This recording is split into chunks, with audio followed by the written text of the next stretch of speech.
For our next session, we've got a discussion forum. We've got 3 key people to help us through these processes and some questions for them to answer. We've got Pallavi, who has graduated from the University of Bath in 2022, and I think that's important given the things we've been discussing. Fresh mindset, and works as a design engineer at London Structures Lab. Over the last 3 years, she's been involved in a variety of refurbishment and new build projects across the UK. She's especially interested in using parametric design and digital tools to make her work more efficient and to help her deliver practical, buildable solutions. We've got Dr. Alireza, Associate Professor and Associate Head of External Engagement at the University of Surrey, where he leads the Spatial Structures Research Cluster. He received several awards, including the IStructE Excellence in Structural Engineering and a National Teaching Fellowship. Alireza is Editor-in-Chief in the International Journal of Space Structures and chairs, I'm not sure what IASS means, but Working Group 20, and serves on the IStructE Education Committee. He has held visiting roles in Brazil and China, so that offers an international perspective. Andrew Phillips, a reader in structural biomechanics at Imperial College London. Andrew specialises in structural biomechanics, and in particular the development of combined structural finite element and musculoskeletal approaches. Very interesting. His most recent work investigates the application of optimization strategies in structural engineering and skeletal biomechanics. He has particular interest in engineering education and completed his master's education, not sure what ULT is, at Imperial in 2014, investigating conceptions of engineering leadership and the role of universities in developing engineering leaders. Is the subject of his dissertation. Very interesting too. He's developed the innovative sketching and modelling module at Imperial, which helps equip students with the analog and digital design, alongside leading structural analysis and structural mechanic modules. So collectively, all 3 speakers have very different perspectives and experiences, but keen on education principles. So yes, let's invite the panel to be open to discuss. Would you like me to pose these questions to you? So how can the curriculum adapt to make space for emerging critical skills? Who would like to take that one? I mean, I can begin. I actually think this is what we do with curriculums all the time. So, I mean, as Paul hinted at, it is an evolution rather than a revolution. But I do think the sort of essential skills we're looking for our graduates to develop is learning how to learn. So having that sort of ability to know when you're gaining deep knowledge and deep understanding in a particular field. And then I think it is the other sort of key skill is how to critically assess other people's work and actually also how to critically assess your own work. So I think we've kind of already made space in the curriculum for that. I think we might sort of touch on it later, but there is this issue of finding space in a crowded curriculum. And I think actually maybe part of the answer there is we've just got to create space. So sometimes I think there are kind of ideas, wouldn't be as ungenerous as to call them fads, but things come along and we're told, oh, you must get this into the curriculum. But actually fundamentally it's not really changing what we're trying to do in terms of graduates. And actually, lots of the other speakers have touched on it as well. I think we need to remember that the graduate should not look like somebody with several years or even decades of experience in the industry. They're just the start really of a career journey, and they probably have plenty of time to pick up further breadth of experience and learn new things as well in terms of depth of expertise. I can see Pallavi nodding her head. Pallavi, would you, given the recent graduation date, could you give us your perspective, please? Yeah, I think I agree with we're taught how to critically think, and I think one of the main things that we did learn at uni was how to critically analyze an FE model that you built. So FE's maybe the last 20 years come a long way, but now maybe we have to add on how to critically analyze what ChatGPT spits out. That I think is kind of part of the curriculum already, if you have to review your work. And it's also something you would probably learn on the job once you get more experience, when you talk to more senior members of staff, or, well. So do we feel that the curriculum, and to respond to the question, is adapting to make space for these emerging skills, both from the practitioner and educator perspective? I think from a practitioner's perspective, yes. I can't speak from an educator perspective. Yeah. Sarah, would you like to add? Yeah, that's an interesting one. So technically, we all agree, I believe, that the curriculum is overcrowded. So we have too many subjects to cover during the limited time, and the tools are rapidly changing, as all panelists in the second session also mentioned. So it is true that we are going to adapt, and we have been adapting based on the situation in the past decades or so. But technically, the change is rapidly, and it's a bit faster than the universities. So we are a little bit slow. Paul mentioned rightly that any change is quite slowly processed at the university. So technically, I think probably a new approach or alternative approach might be useful. So we need to link whatever theoretical aspects we cover to the reality. So that helps with the panel 1 and panel 2 as well. So in terms of the using as existing material in the buildings for a new construction, if we link whatever we teach them to the reality, then that makes more sense. And again, if we ask them to produce a nice picture by ChatGPT and ask them to 3D print that one, when it comes to the reality, then we can criticize, you know, that person has two heads or the other person has 3 hands. But while it is digital, it is very difficult to criticize that and analyze the situation, because we need a little bit of maturity for the verification. But at this, you know, at this early stage of their journey, it's difficult to have that maturity without having the experience. So the more we link everything to the reality and physical environment, I believe, the better we have a chance to get that maturity quicker. Thank you. So that answers or leads to the next question, which is, what impact will AI and digital transformation have on structural engineering education? Andrew, would you like to respond? Yeah, I mean, there's been a little bit of discussion, I guess, already behind the scenes. So, I mean, I think for me, Peter sort of phrases it best, is AI is a digital tool. So it is a sort of umbrella term for all of these different approaches that we might have called, you know, large language models or machine learning or something similar before. And I think in that way, you know, it's open to the same abuses, it's digital tools that we already use. And there'll always be some people who are really quite good at using it, and some people who are maybe not using it in the best way, and I guess sort of not challenging the output. I think it is really about, you know, the sort of concern is, I know AI is often pitched at about the level of a graduate. So that's how it's kind of sold into companies. And I think that's where the danger lies. So if a company were to decide, perhaps we can use this AI instead of employing graduates, I think quite quickly you run out of people who have that expertise and experience to actually check the results from the AI. And that's when, you know, the hallucinations and so on become a problem. If nobody realizes that that's what's happening, you know, that's when disaster's going to ensue. Yeah, the sort of chat in the background was, we noticed this kind of similarity between the Gartner hype cycle and the Dunning-Kruger effect.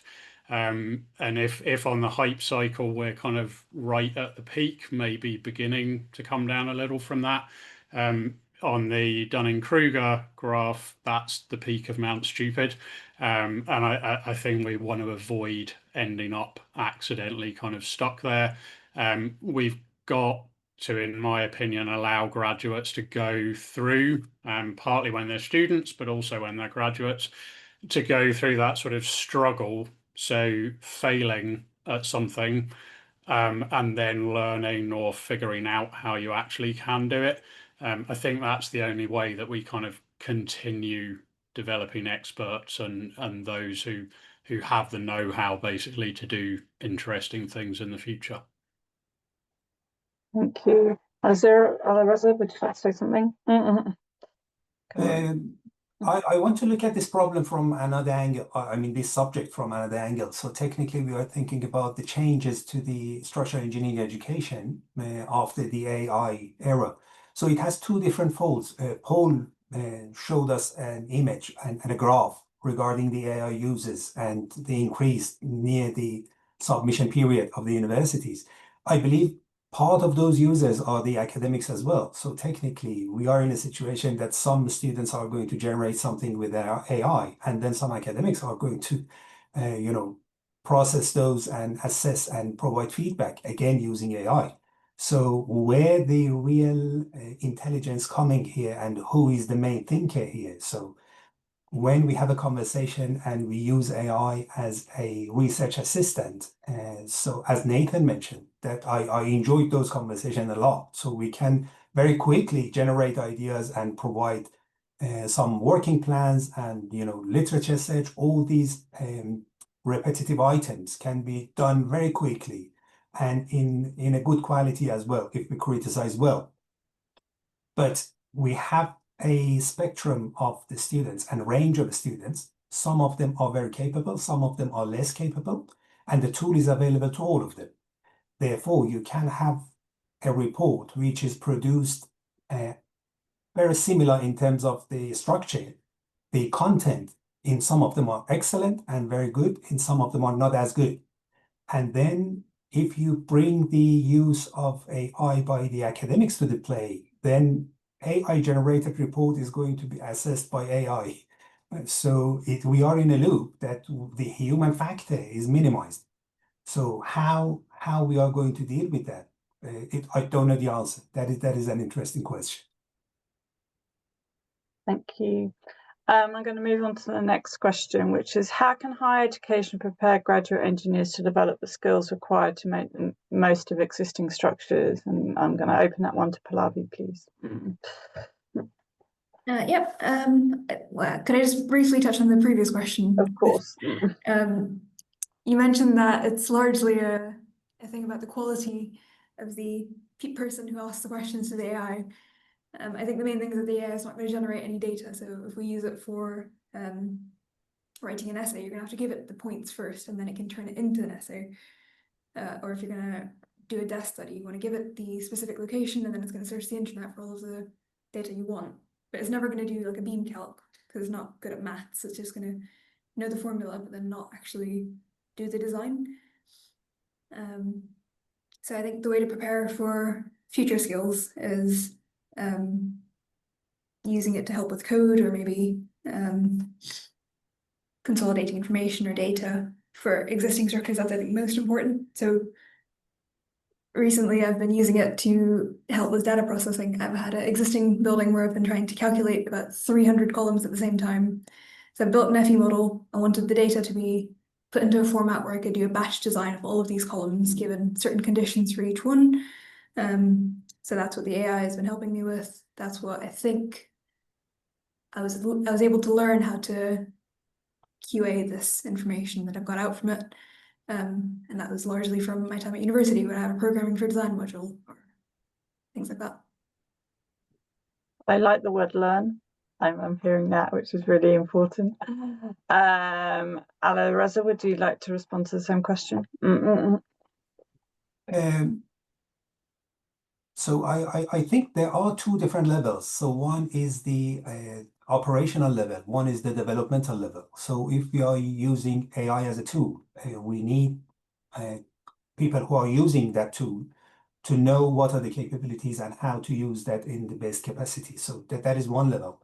Then we have the developmental level as well, what Nathan talked about. So technically, you are developing AI to improve the processes and help you to deal with complex problems or lengthy processes. So as Pallavi said, you are using that tool and adapting that tool. In fact, developing something to help with the practice.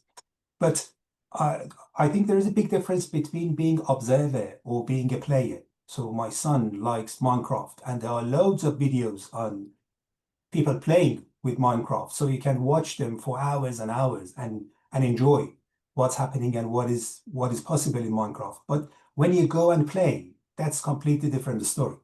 I think we need to help the next generation to be the player, not to be the observer. So they need to take part. They need to be part of the story. They need to develop, generate, and then criticize and hopefully make it better. Obviously, there are some operators, and for that level, we need some people as well. But probably the target for the university should be the education of the players, not the observers. Andrew, would you like to add? Yeah, I mean, I think, again, we're going to touch on another question later, but I think that's what we somehow need to be rewarding is curiosity. And that's what we want in graduates, is those who are curious, not those, if I'm honest, who are good at knowing shortcuts or kind of regurgitating information. And actually, I do think we can achieve a lot of that. A lot of the speakers emphasize the importance of really understanding the fundamentals. And Paul may correct me on this, but I think the sort of example he used of the optimized structure, and actually it's the half bike wheel, not a traditional truss or something else. I think that's almost part of the regurgitation idea. So I suspect people are jumping to that because that's what they recall as being kind of perhaps described as the optimal. I think, though, if you sort of really understand the fundamentals in terms of, here's a section force, here's a section moment, that's how it converts to the stresses and strains and so on.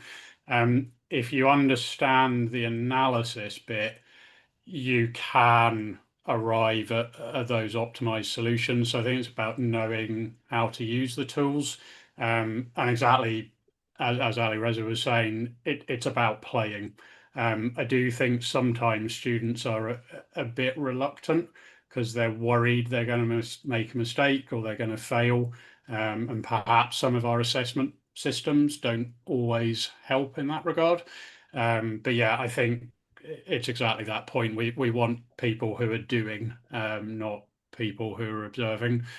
I think just going back to the sort of AI and one of my other concerns with it, you do see in other fields kind of people developing AI to try and explain phenomena. My personal feeling is in structural engineering, we have a pretty good understanding of the fundamentals. I don't think we need AI to regenerate them for us. And as long as we sort of keep that understanding, but encourage people, give them the space to play, give them the space to be curious, yeah, then actually I think we're probably on to a good thing. That naturally leads on to the next question. How do we find space in the crowded curriculum to deliver?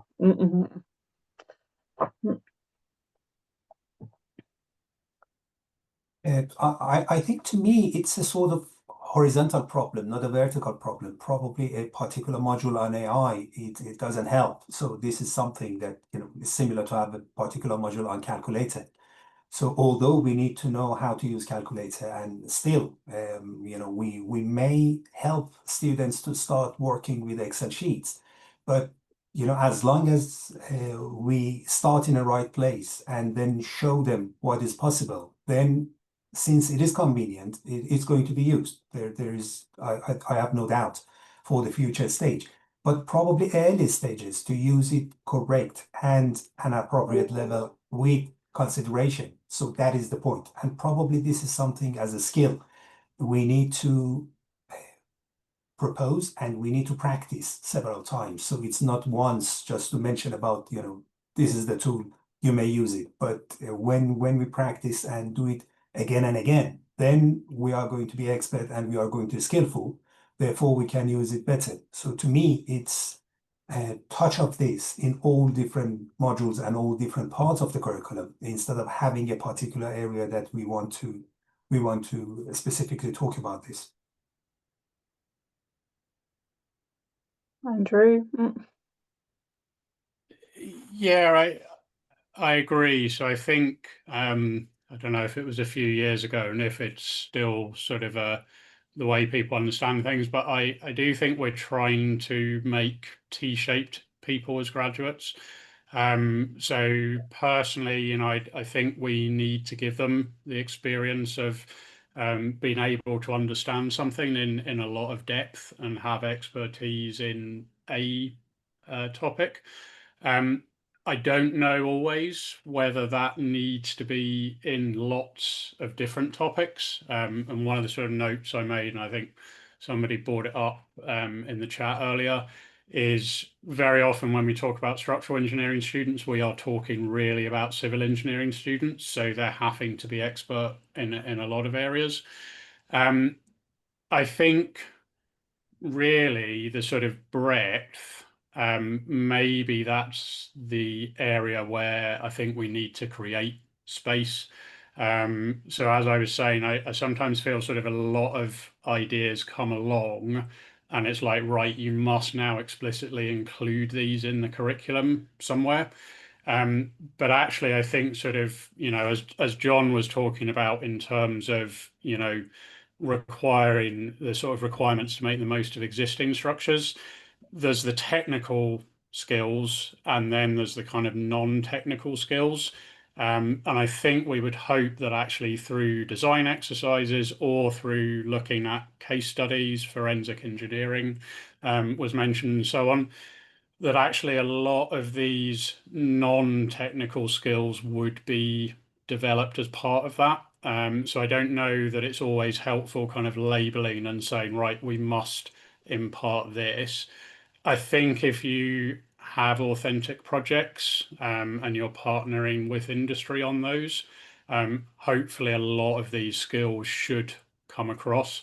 So in terms of, this idea of sort of creating space, I think it's maybe been a bit prescriptive or a bit less prescriptive rather about that breadth parameter on the T and really, encouraging, collaboration with industry, even encouraging collaboration with researchers. We did hear that mentioned that actually a lot of the skills in research are very similar to the skills that are being applied in industry. So that's my personal feeling is we need to get the depth right in at least one topic area, but I think we could afford to be less prescriptive on the breadth side of things. Pallavi, would you like to respond?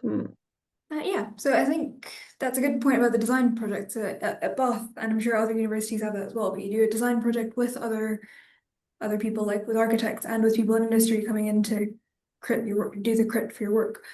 And if it is just kept up to date, I guess the kind of projects you assign for these design projects, then you could still gain all of these new emerging skills that are coming up in industry through those transitions.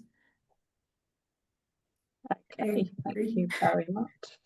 I'm going to I'd like to move on to some of the question and answers that have come through the boxes. But before I do that, would any panelists like to wrap up any further comments on the questions that we outlined?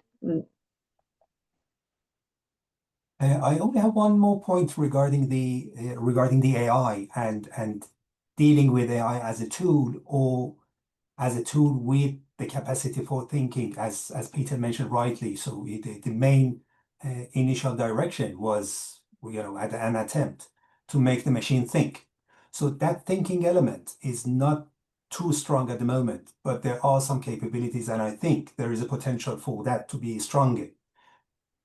Then I want to refer to the popular science writer Yuval Noah Harari, that recently had the question that if we allow AI to open a bank account, what will happen?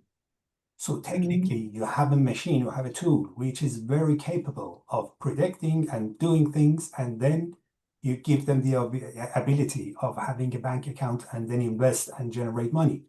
So same capacity for structural engineering. So what if the AI reaches that point that can design at least simpler structures and similar situation that is repetitive and being happening in different part of the world, then probably we need other skills from the graduates to make sure that at the assessment or verification level instead of generation of data. So that is again another interesting level that we need to be prepared for, and the universities need to think how you are going to deal with that situation, which is probably not far from now. Brilliant, thank you very much. I'm going to Sorry, I just had Yep. one other thing.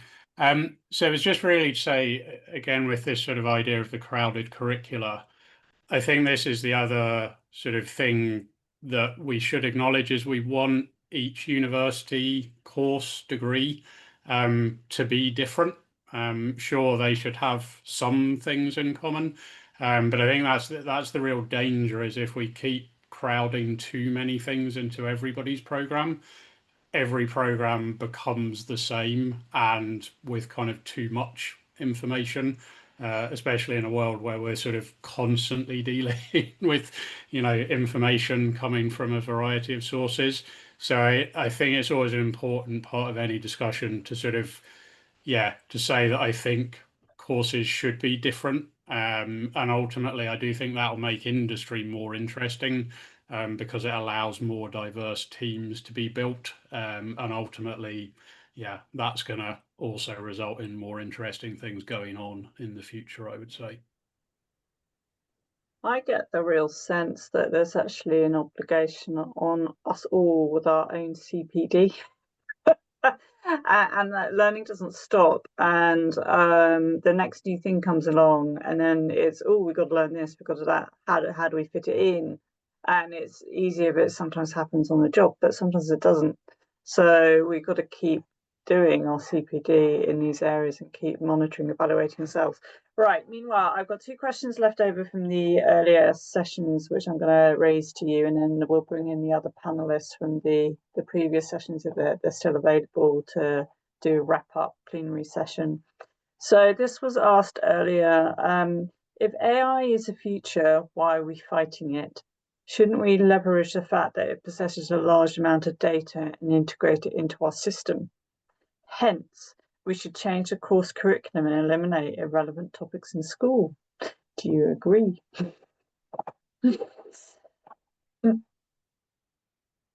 Pallavi, directed that one straight at you. I think it's going to be used no matter what, so I don't know if it needs to be part of the curriculum. I think students are going to try to use it to find the easy way out, or people at work also will try to use it. But I think, as we're already doing, teaching people to have critical thinking skills is going to make it all okay. That's my opinion on it. Andrew? I think the problem is we don't know in advance what's going to be relevant, either for our own careers or actually for where we're going, almost as humanity, I guess. I think, it was sort of mentioned. I think probably what we need to try and ensure is that the access to the digital tools is as equal as we can make it. So I think it's sort of already been mentioned is, some universities, they have bought AI tools. Other places, perhaps students are using themselves. And then that creates an immediate issue, because if some students have access to certain things and others don't, so I think maybe there is a kind of ethical conundrum there. But yeah, I think that's the problem is, I realize every time I say, right, if you want something put into our curriculum and you need to take something out, there's always going to be an issue in deciding what is that irrelevant thing. And even though it might appear irrelevant at the moment, it doesn't mean it's not going to suddenly be relevant for somebody else or in a different situation later on. So, yeah. So my turn, I think. So technically, there is no point to fight AI. I'm completely clear on that direction. So that is a tool is available, and Paul mentioned, and we have the same strategy at Surrey as well. So some of the tasks that the students need to deliver, they have to use AI, then critically explain what's happening and what is good, what is not so good. And then in some, they have the ability of, they have the option of using AI, and they need to explain which part of the report or the document is generated by AI. And obviously, in some cases, they don't have access to the AI. Sitting exam, obviously, there is no AI available in that situation, and the students need to deal with the problem on their own. So the variety of the approaches based on the situation shows that we are not ignoring the fact that AI is available and it's a powerful tool. At least in my university, we are back to the physical exam for all modules since last year because of AI, because it is available and you cannot have an open-ended question easily for the students. During the pandemic, we experienced a lot having an online exam for the students, and we didn't have that much of the AI presence and the problem dealing with AI. But we are back to physical exam because we know at least the setup at the moment is not appropriate if some students have access to AI tools, so they can provide the answer in different manner. Therefore, ignoring the fact that AI is available and is going to be used is not work helping, and I doubt if any university is in that direction. But between this approach and then leaving everything to AI, there are so many different scenarios. So this is where we need to decide, which one is more appropriate and how we are going to deal with that. As again, I refer to the image that Peter showed us. So it is AI generated, and AI believes that it is excellent and perfect. But when you pose the next question, would you please check all the details of the image to make sure there are no problems? Then it can improve the answer and leads to the better answer. So that is the area that we are dealing with. We are not leaving to the AI, but how much AI and how to criticize. And again, going back to the maturity, critically analyzing the answer requires maturity. And we don't have, it's similar to the vacancies that they ask for 20 years of experience to the new cohort of graduates. So no one has that experience. How you are expecting someone to have the experience to start the job?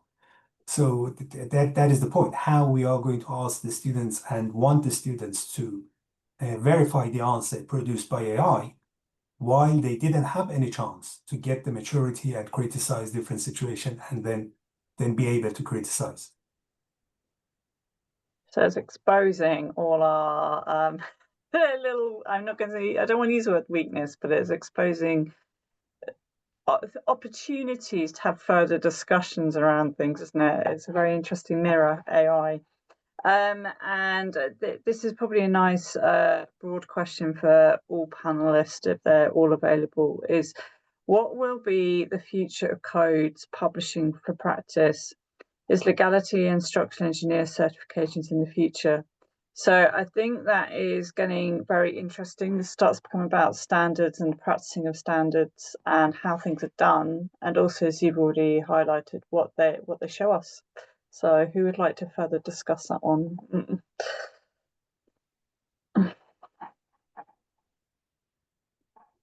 Pallavi? I'm picking on you, sorry. I don't know how it would affect legality, because you can't really prosecute an AI for any building that falls down, right? So you're still gonna have a person that designed it and signed off on a building. I can't really think of a way around that unless there is an AI future in law that somehow has a scapegoat to take the fall.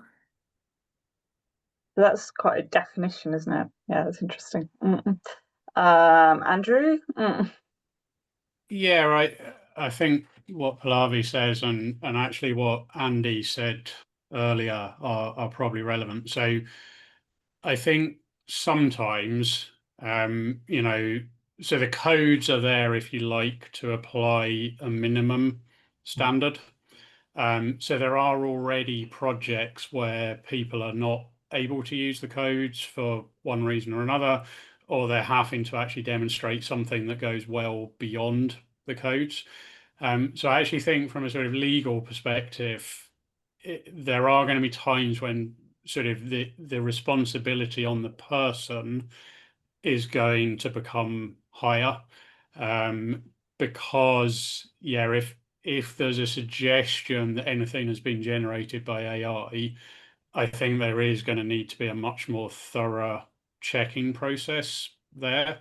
So I think, you know, where it's great is, yeah, for going through lots of data, generating reports, maybe picking out the thing we've already established is the important thing to pick out. But I mean, it goes back to Peter's analogy of the centaur is, you know, take the best bits of the tool, but I think there's always going to have to be an engineer is the one who ultimately accepts responsibility at the end of it. So if they, you know, produce a model that actually they don't understand how to interpret the results of, that's when we move into kind of dangerous territory.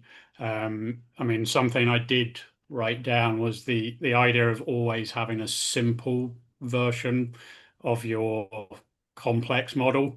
So even if the complex model shows something different, hopefully you can explain why that's the case and what is the more sophisticated phenomena you've included in that model.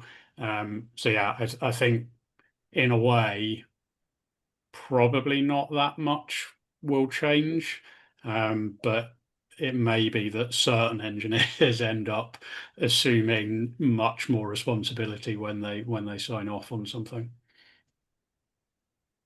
So Yeah, luckily luckily we are not the only one dealing with this. So autonomous cars, so they are having the same issues. So but probably they kill people one by one. We kill them in thousands. So I think this is the wider problem that we need to, as a society, we need to decide where are the boundaries and where are the responsibilities lying. So is this the manufacturer of the tool, or this is the operator of the tool, or this is the person who was responsible and used the tool instead of doing the job. Brilliant. Thank you for that. I think the remaining panelists are just suddenly going to join us on screen, so we'll let their faces pop up. And I will go through as best as I can all remaining questions that have come through. And there's a good one here. How should the output standards differ for apprenticeship, work-based, conversion, and other mature students who do not complete their education before starting an engineering role? And that's with particular kind of relevance to what we've just been talking about as a panel. Anyone got some perspective to add? Paul. I'm always willing. Wade. I'll say something controversial and then everyone can cry. No, I think on that one, I was thinking about where we draw the line between university and practice. I know in the EU, for example, people can graduate and they're an engineer, right? They sign things off straight away. We've got this phased approach, and historically it's been, well, you know, at uni we teach the theory and then we'll teach you how to do it in practice later. but I'm just wondering whether we've got that boundary right, and whether we need to start bringing people. You know, we get lots of practitioners into teach, but it's not the same. Whether we need to put people on the job earlier and have academics in parallel, even just to give that support. And I mean, Pallavi, I think, is a former student of mine, if I'm not wrong. So she's allowed to disagree with me now, not before. But I'm interested in that kind of switch. So the question was about apprenticeships and foundations and other things. But you know, we should potentially just step right back and look at what do we want out of the end. And to sneak two answers in at once, I think the design code question. You know, I would throw all the design codes in the bin and have one page like Asimov's law of robotics. You know, number 1, don't kill anyone. Number 2, don't kill the planet unless it breaks rule 1. That's it. Why do we need a design code? Andrew said it was minimums, right? No, just design stuff and don't kill anyone, right? And then we've got the freedom to do it in the way we want with the tools we want. If you want to use a slide rule, knock yourself out. Because that's the end goal, right? We want beautiful buildings that don't kill the planet. So let's do that. There you go. Cat amongst pigeons done. I'll shut up. We've got an interesting perspective on that, but that's not for this discussion. Would anyone else like to add? Peter? Yeah. Does anyone finish their education before starting as an engineer? I'm still learning. Yeah. Yeah, it's ongoing work. But also I'll put in that about use of technology. I mean, yeah, when I graduated, I wanted to be 100% computerized. I was obsessed by using computing, and then I started doing my chartership exam preparations, and suddenly I was horrified to discover there was no computers allowed at all, which at first I thought was terrible. But then doing the preparation for the chartership exam, I realized that no, it is totally the right approach. And the chartership exam is testing whether you know the answers. And no matter how so it is a real test of structural engineering expertise that you know the answers without having the FEA or the AI or whatever to back you up. You've got it all up here and can prove it very simply and quickly. And I would definitely say that the structural engineering exam should continue regardless of the way technology advances in future. Yeah, long may it continue. Great. We've got about, just so everyone at the Zero Committee, we've got about 20 minutes left of the discussion forum, and I would like to come up with some closing remarks. So Alireza, are you able to respond now to what you'd like to say? Yep. I just want to blend the final comment from Paul and Peter. So we have wide range of problems, and we need wide range of people to answer those problems. So probably large population are dealing with easier or repetitive stuff. So that's a little easier to deal with, and you don't need chartership to deal with those. So any graduate probably should be able to deal with that. Then you have more complex problems. You need a certificate, or you need to prove your ability to deal with those more complex problems. And then for super complex problems, why don't you go back to the source of information? Probably a community of having source of expertise would be a university. So you go back to the university, have a conversation with people who probably are capable of dealing with two complex problems, and then together with you will end up with solution. Therefore, you have different levels of expertise and you use them in an optimized arrangement. So that probably could be a potential answer.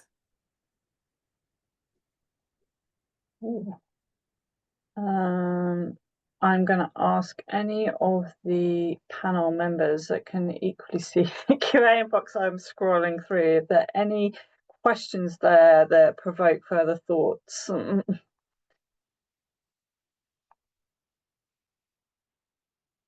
There's a simple one.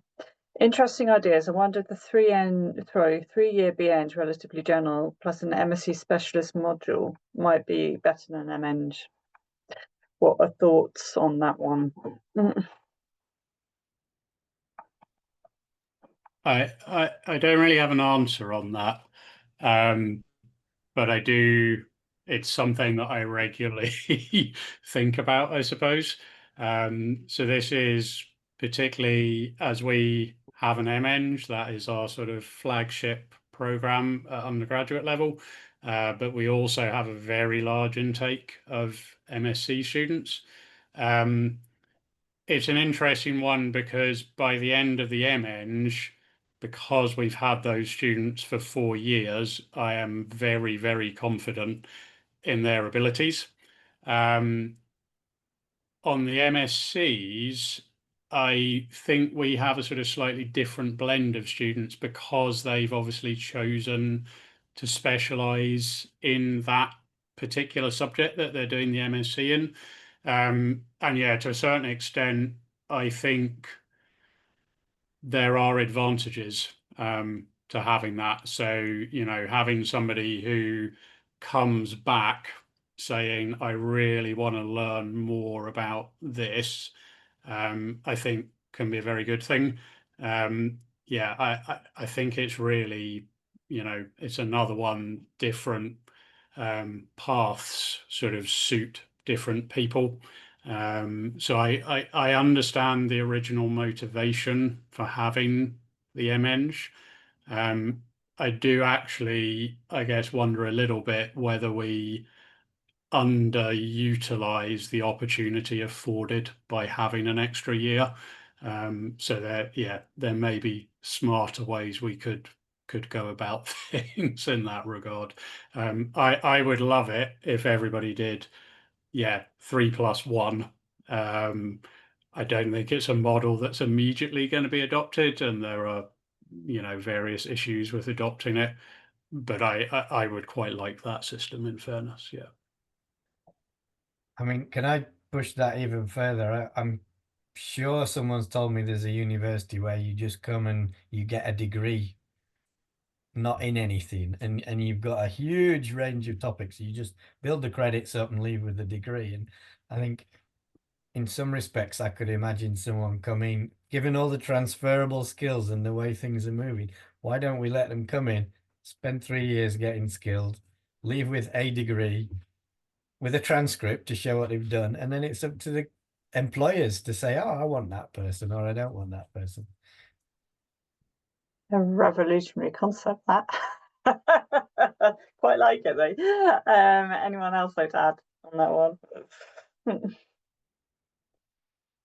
I can always hear Darren Burns' words in my ears. What about the Washington Accord and accreditation of degree program? So that becomes a question, doesn't it? Yeah. But if we all agree not to kill anyone, why do we need an accredited degree program, right? There's another cat to throw in the pigeons. Very interesting. Right, I've got some key themes that I've picked up through all the Q&A and also what I've been listening, and I hope I'm going to raise 3 further points which responds to how I opened up this conference and have we answered those questions. So originally I asked, what does it mean only to the academic world but to future students, research and profession? I think we've had very good discussion on that. But what still remains for me is this ethics and equitability response to people across the world about how AI can facilitate things and also have access to tools to do better practice. Do you think there is if there's one recommendation, what would it be?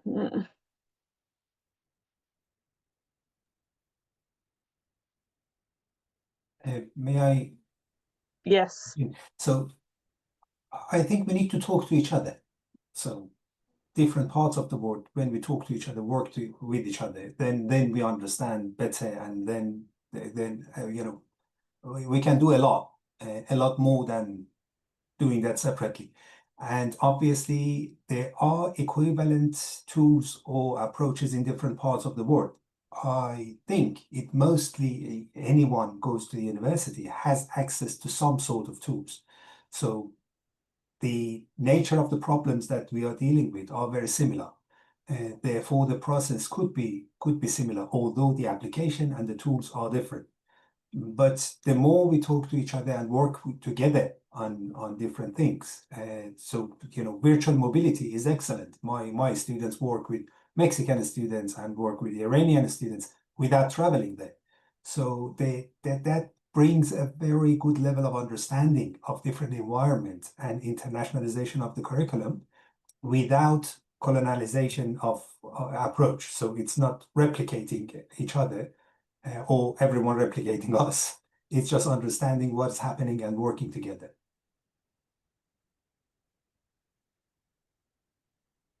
Anyone else like to reply on that one? The what one thing?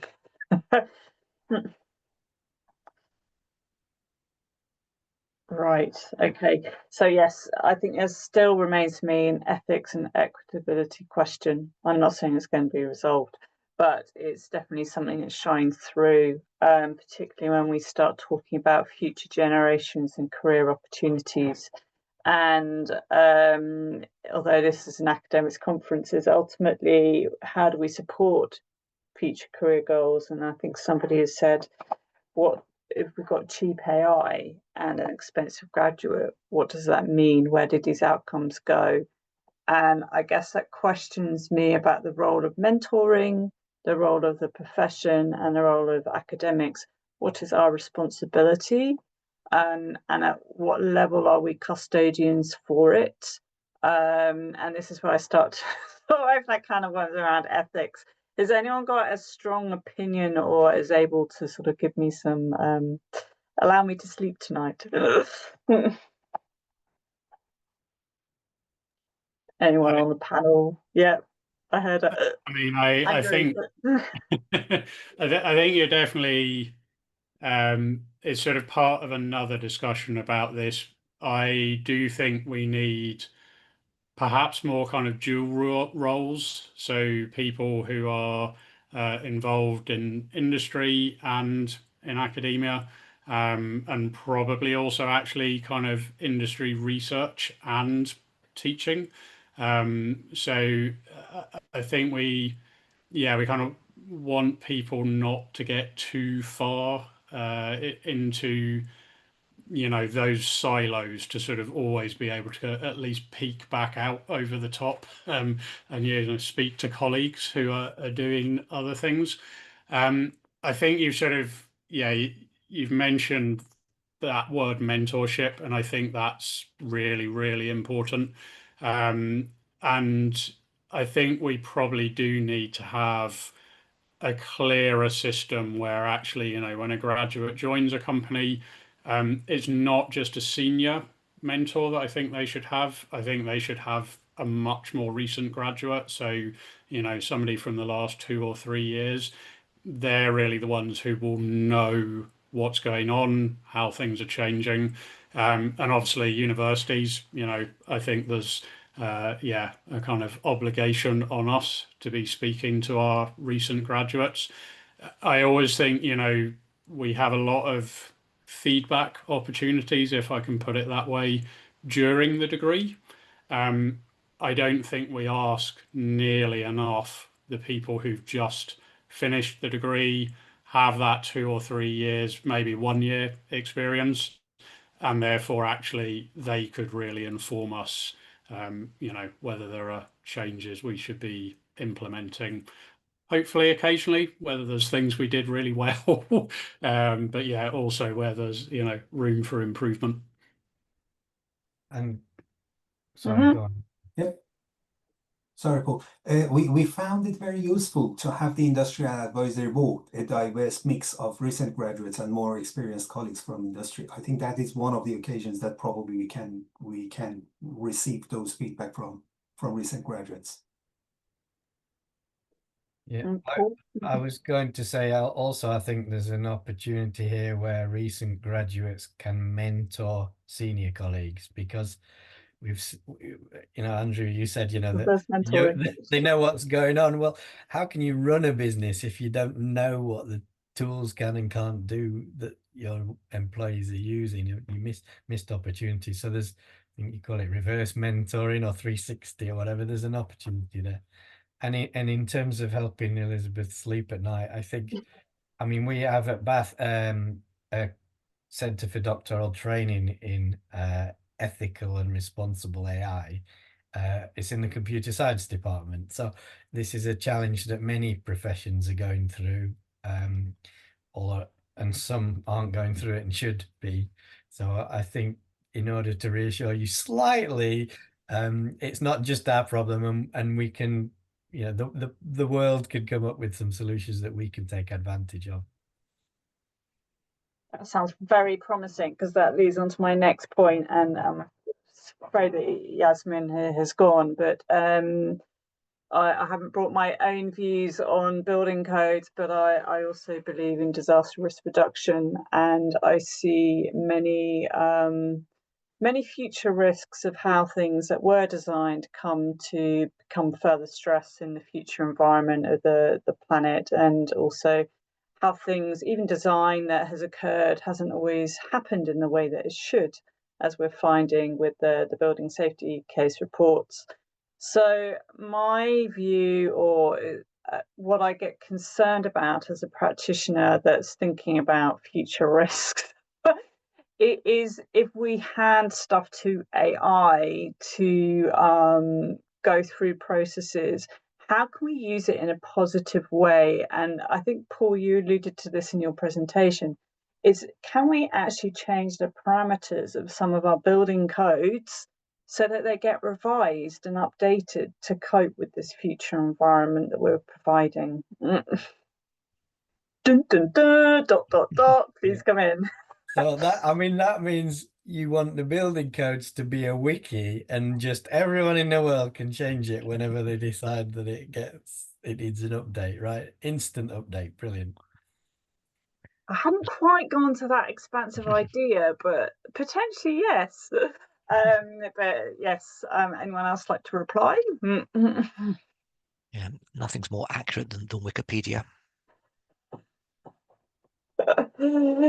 Sure. Anyone else? Any final comments? I think the important thing in Master is using the automation to make ourselves more efficient, but retaining the control.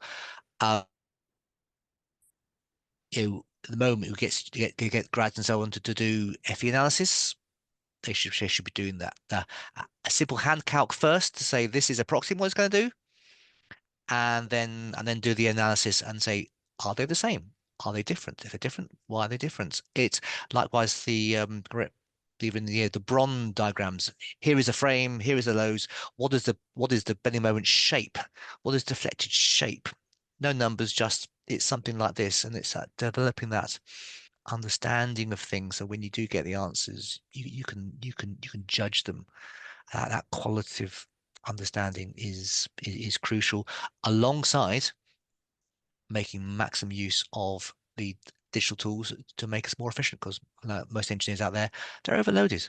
We need to be more efficient. So we need to have both. Great. We've got 5 more minutes for any closing remarks. So I'm starting to believe that AI is a friend and a helpful hand. And I'm not so scared of it, but I also know that it's best done through reverse mentoring. My own experience, I'll never catch up with people that are doing this every day. So I really value that role of mentoring, reverse mentoring, and also the people who are teaching the courses so that people can learn new skills. So I would like to, unless anyone else has got any further final comments on the panel, I would like to thank you all for your contributions. And I really enjoyed listening to it. And I've sat through from 10:30 this morning. And I also appreciate everybody that's contributed on the Q&A. There's some very valuable questions, and I hope that they will all get answered over time because they're significant. And thank you also to the education panel that put this conference together and framed the questions that we've been discussing. So very grateful for that. So unless any, I feel like I should hammer, but I don't. Unless there's any further questions or any final comments, thank you very much for your contributions and look forward to seeing this conversation unfold and continue. Thank you.